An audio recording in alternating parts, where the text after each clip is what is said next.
I thought I'd take you along with me today as I make my April divider page for my Project Life 9x12 album.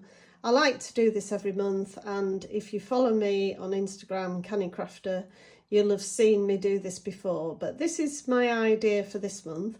I'm going to use this digital paper from the Ali Edwards Storyteller Fun Kit, and I'm also going to be using this 3x4 card from the Stories by the Month kit, and this, which is the packaging paper that you get in the digital Stories by the Month kit. I like buying the digital as well as the physical kit because that gives me opportunities to play around and do some hybrid scrapbooking. So this is what I usually do for my divider pages.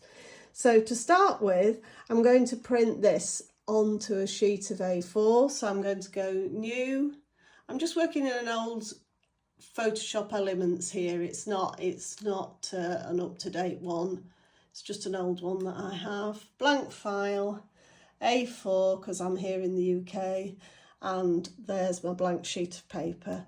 And then I'm going to go image, rotate, 90 degrees, left or right, it doesn't matter. And that's how my divider will look at the moment.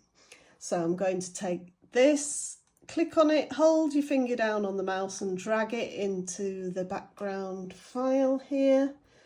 Put it over to the left, and then take this April card and put that up on the right hand side there.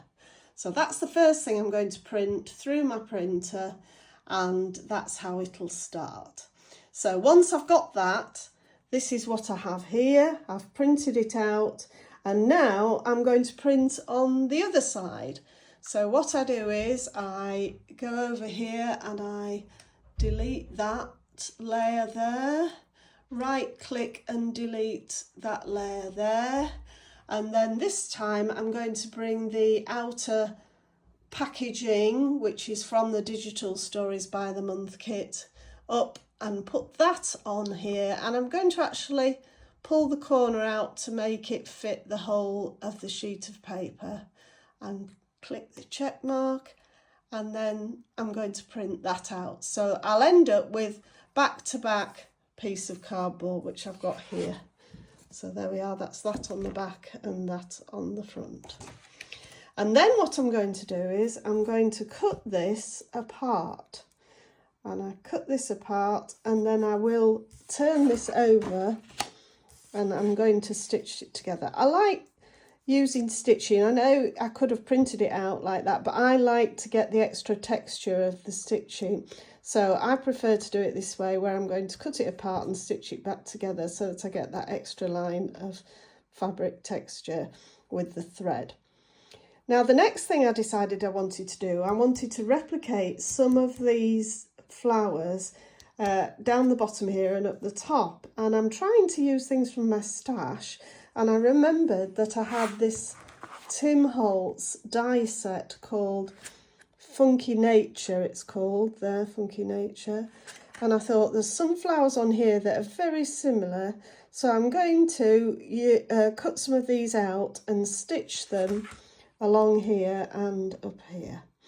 So what I decided to do was colour pick some colours from this packaging paper. So I opened a new piece of A4, and then I took the colour picker tool, and then I went to the packaging paper and I clicked on the pink, and then on the new piece of paper here, I then clicked on this square and drew a square or a rectangle and made a pink one. Then I went back to the colour picking tool, and then I went to the paper again and I chose the yellow, which shows up there, and then I went back to the rectangle tool and I pulled out a piece of like that, another rectangle, and then I'm going to fill it with the yellow. So I kept on doing that with a lot of different colours till I ended up with this sheet, and then I printed it onto copy paper just because I want them really thin. I don't want the thickness in my Project Life, and printed those out to die cut some of the flowers and leaves. So that's how I've done it. If you're interested in finding what comes next, then have a look at my Instagram, Canny Crafter. Thanks.